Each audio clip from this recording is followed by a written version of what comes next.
Coyotes are social, intelligent, and cunning animals. Coyotes are so smart that Native Americans considered them an important part of their cosmology. Tribes of the Southwest refer to them as God's dogs. They are about the size of a small dog and average about 30 pounds. Coyotes share their looks and tracks with wolves in physical appearance, but they are quite a bit smaller in size. Coyotes are members of the canid family, which also includes wolves, dogs, and foxes. Coyotes have pointed ears, narrow muzzles, and a long, bushy tail.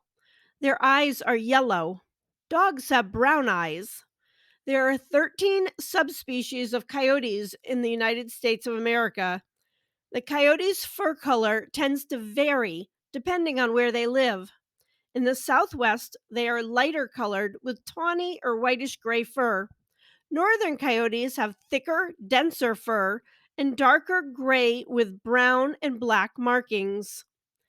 A coyote with a black coat, or melanism, is a trait that is occasionally seen in coyotes in the Southeast.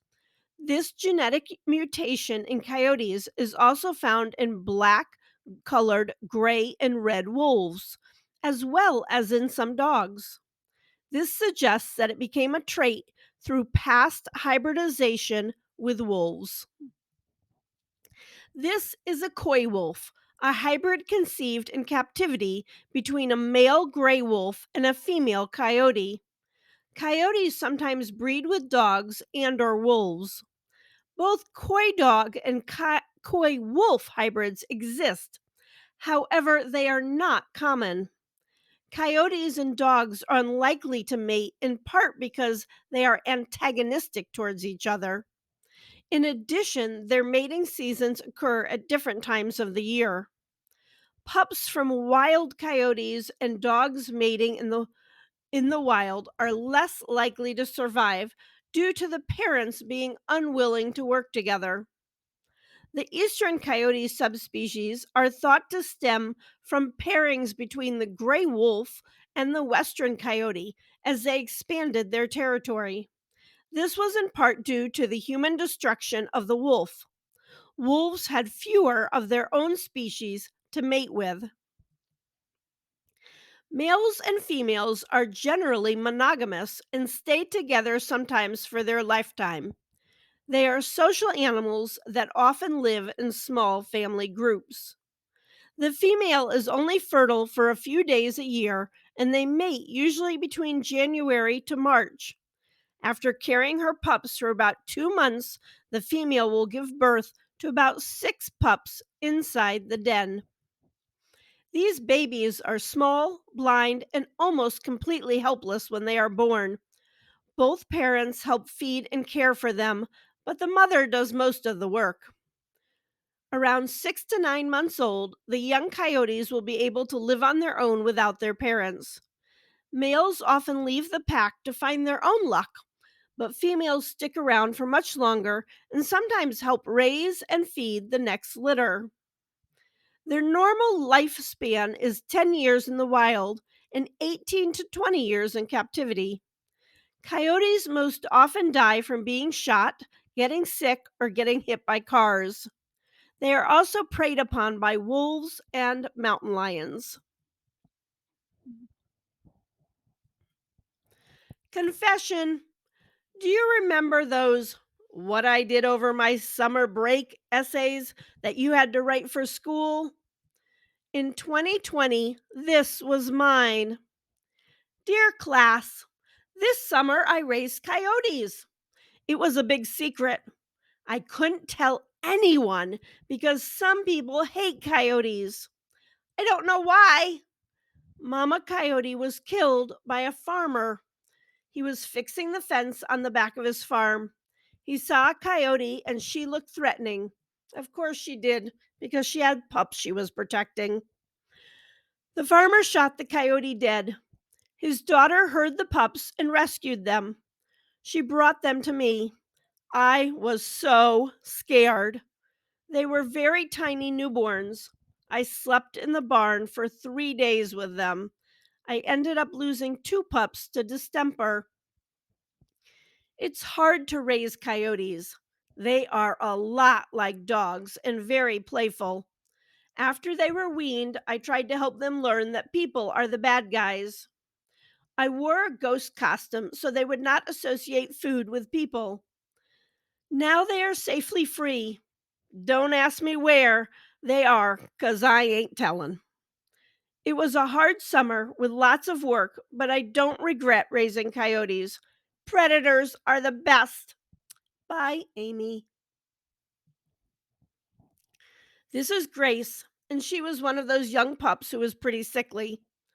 Because of the extra medical care she received, it took her longer to wild up, but eventually she did and took off for the woods. I kid you not, I pray for this dog every day. Coyotes are mainly carnivores and prey on small mammals. Rabbits, squirrels, and rodents are common food sources. They will also eat turtles, fish, and frogs. Coyotes also enjoy a snack of blackberries or crab apples. They will work together to bring down larger prey, such as white tailed deer. They can jump over or dig under fences, and they are smart enough to take their food to safe places to eat. We will talk about coyotes preying on livestock or pets in just a minute. Some studies show that a coyote's home range is up to 10 or 12 square miles in the desert, valleys, and low foothills. In more urban areas, the coyotes may be limited to a 2 mile or less square radius. In mountainous areas, they have a summer range and a winter range because heavy snow forces them to the lower grounds. Despite their small size, they are very resourceful and successful in their adaptation to living in diverse habitats. They have moved from the wide open plains to the forest, deserts, and even cities like Los Angeles and Chicago. Modern coyotes have shown their smartness by living in a changing American landscape. There is a good chance of spotting a coyote all over North America.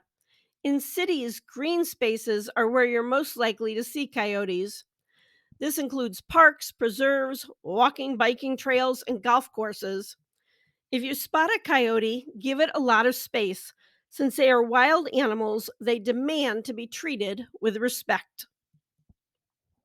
The most common conflict between people and coyotes is when livestock, especially young animals like calves, kids, or lambs, are preyed upon. Protect your livestock by using electric fencing, having guard animals such as large dogs, donkeys, or llamas. Have a barn where young or small animals can be secured at night.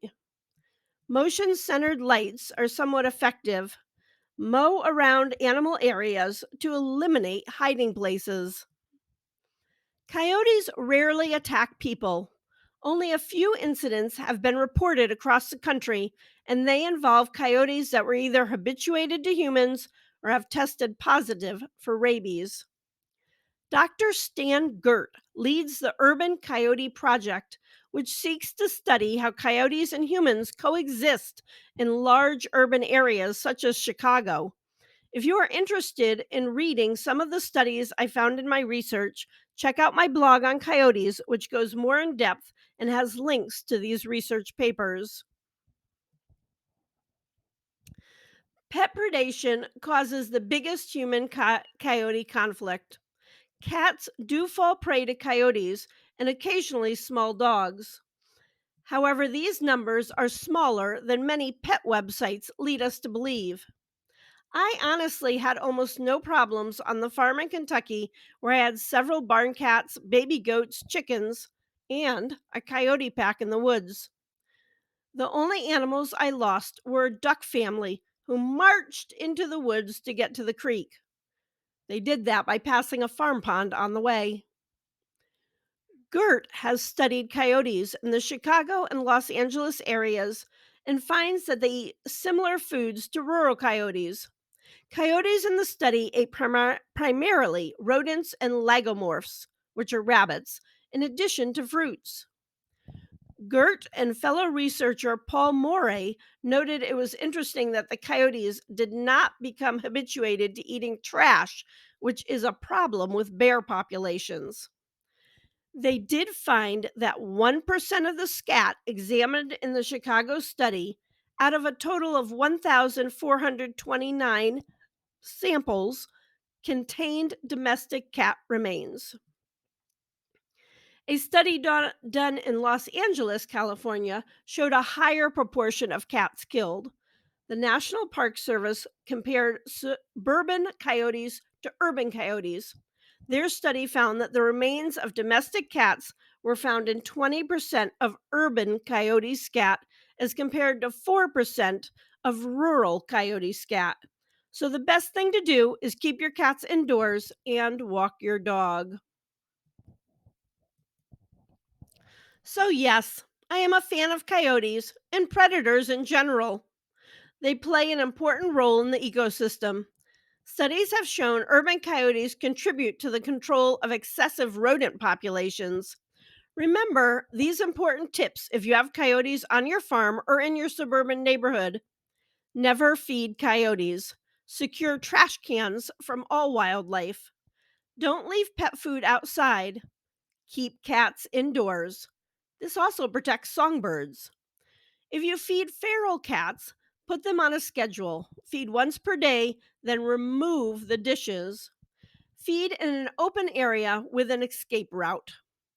Monitor small dogs when they are outside and walk them on a leash.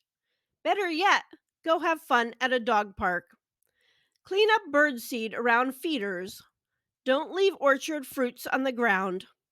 Clean grills and outdoor ovens after cooking outside. Close off spaces under decks and outdoor sheds. This also helps with our friend the groundhog from the last video. Fence your yard with a secure 6-foot tall fence, ideally made of brick, wood, or diamond mesh wire. Make sure it is secured at the bottom to prevent digging. If you encounter a coyote, raise your arms in the air or wave something in your hands to make yourself look bigger. Make noise and or shine lights at them to scare them away. Thanks for watching my video and supporting our educational mission. Please like and subscribe. I hope you have a chance to get outside and enjoy nature today.